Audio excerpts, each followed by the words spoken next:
Hey, this is Coach Scott G, and I am really glad that you're here today. I wanted to tell you that I appreciate each and every one of you that you've subscribed to the channel. You guys are the real OGs, and I don't take you for granted at all. I do this for you to try to get you the best fitness education possible.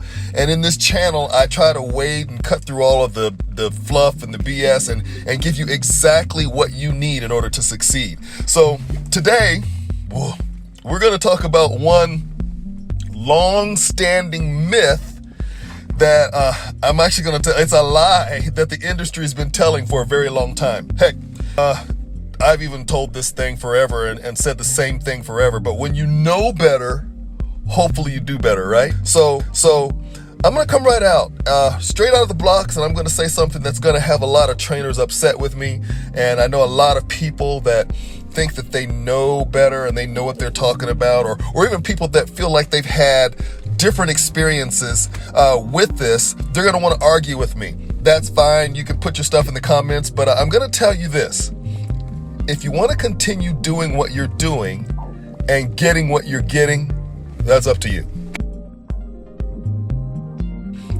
If you want to continue doing what you're doing and getting what you're getting, that's up to you. But no matter what kind of success you've been having, there's always a better way. And if there is a better way, it seems like you'd at least want to know about it, right? Okay, now, I'm sure you've all heard this before or something like it. 80% of your weight loss success comes from diet or nutrition, from what you eat. False. Yep, you heard right. Totally false. I give it 50-50 at best. And I'm going to tell you why, okay? There are a couple of ways that you can actually go about weight loss. Either the quick fix or something that's lasting. The best way I can explain it is like this. Let's say you have two identical houses. The same square footage, same amount of windows and doors, same amount of floors, etc. Identical houses, period. Now, on the first house, let's just say that it's really hot and stuffy on the inside. And this time of year especially, it's December, it's cool outside, so you want to cool off the house. So you go open up all the windows, and maybe even the door if you've got a screen door on it or what have you. But you open the windows, and you get a nice cross breeze coming through. Now, you've got a cross breeze coming through in your house. What's that going to do to the temperature in your house? You're exactly right. It's going to cool the house down. So, the house gets kind of cool, maybe even gets a little chilly for you, so you decide that you're going to close all the windows and close the door. If you leave the windows closed long enough, what eventually happens is this.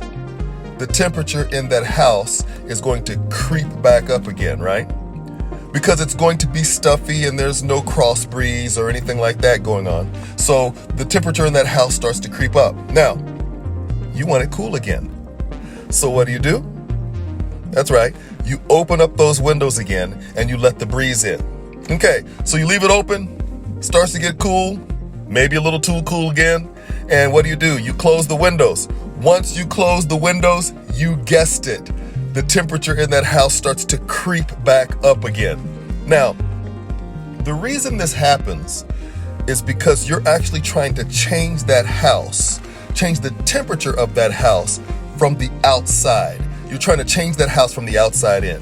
So every time you open up the windows, anything outside starts to flow in and starts to work on the temperature in that house.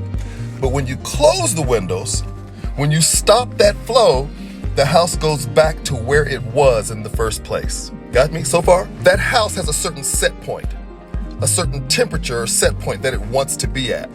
Okay, now let's go to the second house. That second house, same square footage. You can imagine it's got the same hot and stuffy temperature inside because they're right next door to each other. This time, instead of opening up windows, you go and you change the thermostat. Now, once you change that thermostat and that AC pops on in that house and it starts to cool off, that house is going to stay cool as long as that thermostat is at that new temperature. It has a different set point. So that house wants to be cooler because of its new set point. Our bodies are the same way. Okay, so let's go back to the first house and compare it to our bodies, and I'll explain what I mean. The act of opening the windows is anything that you do that tries to affect your body from the outside in. Those things could include fad diets like Atkins or the new Atkins keto, the carnivore diets, intermittent fasting, any fad diet where you're cutting out nutrients or something like that, okay? And it can also include things like cutting carbs or even, believe it or not, calorie reduction by itself, for example.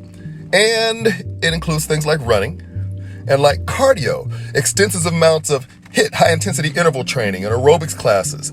And I won't say the names of any companies, but companies that you can go to and pay for classes to do cardio and more cardio and more cardio, lots of time, and get your heart rate at a certain rate, and you can burn crazy amounts of calories, okay? All of those things.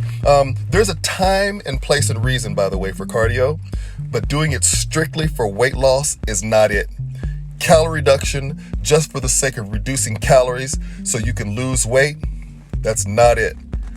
All of these things are you trying to affect your house, your temple, your body from the outside in. When that happens and you close the windows, what goes on?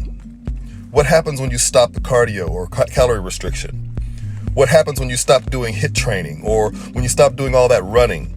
Or stop the fad diets? What happens to your weight? Starts to creep back up very rapidly, back to its set point. Now, I'm sure you might have experienced this before, the struggle to lose weight and keep it off. Your body wants to be at the weight where it is right now because it has a certain set point.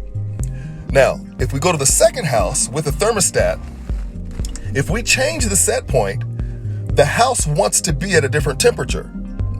The same with our bodies. If we change our body's set point, our metabolism from the inside out, we no longer have to open and close windows because now we have a different set point. So how do we change the set point? I'm glad you asked. The way we change the set point is by changing our metabolism. What I mean is by changing the amount of calories that our bodies burn every single day. Okay, so if your body burns, let's just say for the sake of numbers, I'll just throw something out there. Let's say your body burns 1,500 calories per day and you eat 1,500 calories per day. You'll basically stay the same size and the same weight. Okay, but if we change our bodies to where our bodies burn 2,000 calories per day, number one, there's your calorie deficit, okay? We've put our bodies in a deficit for calories without even changing what we eat. That's a plus, okay? Now, keep that in mind. Now, once we change the amount of calories our bodies burn per day, now that we burn 500 extra calories every single day, 500 calories. There's 3,500 calories in a pound of fat. I've said this before.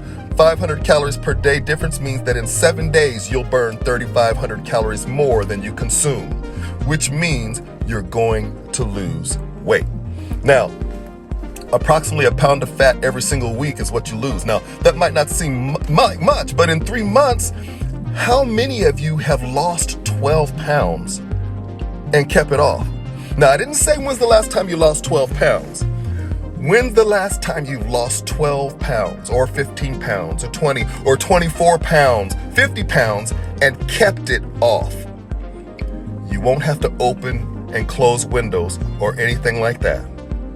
So the way we change our metabolism is by changing the size and power of our engine, okay? Our engine is our muscle. Now, the way to change muscle, ladies, make sure you're listening, all right? The way to change muscle is with weight training. Progressive resistance. That means you got to pick up heavy stuff and you got to put it down over and over again. And then as you get used to doing that, you pick up heavier stuff and you put that down. And then you pick up even heavier stuff and you put that down. Progressive resistance. Not only is this going to make your bones stronger, ladies, so you can ward off osteopenia and osteoporosis, but This is what's going to increase the muscle mass in your body. Ladies, you don't have enough testosterone to start looking like a man, so don't worry about that. The more muscle, the bigger your engine, and the bigger engine burns more gas. So if the body, for instance, is like some big block muscle car or a hot rod sitting at a stoplight, and you've got a small compact car next to it, a smart car, something that doesn't burn very much gas at all, even when they're sitting at a stoplight, they're sitting idle, and that big block muscle car is going to burn much more gas.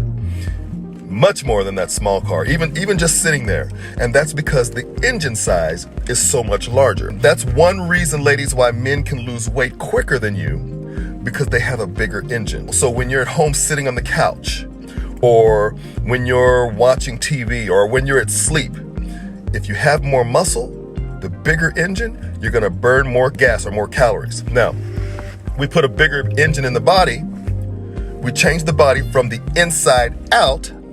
We don't have to open up windows and do fad diets and all these crazy exercises or cut calories or starve ourselves.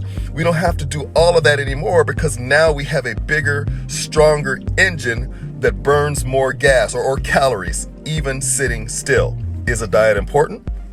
Of course it is. Super important.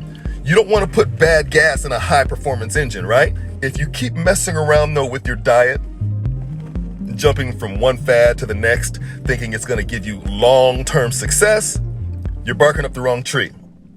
And I'll deal more with diet and nutrition and even with cardio in another video. But I hope that helps you out. Until next time, guys, I hope you have a fantastic rest of your day and a killer workout, okay? And if you feel stuck and you need some extra help, I'm sure that I have a program over at OG Fitness that's right for you. And please, don't forget to like and share this video and help this channel grow. Please subscribe to the channel. And if you haven't already, subscribe and click the little bell so you can get an alert every single time I put up a new video. I hope you guys keep pressing for the mark. This is Coach Scott G. Out.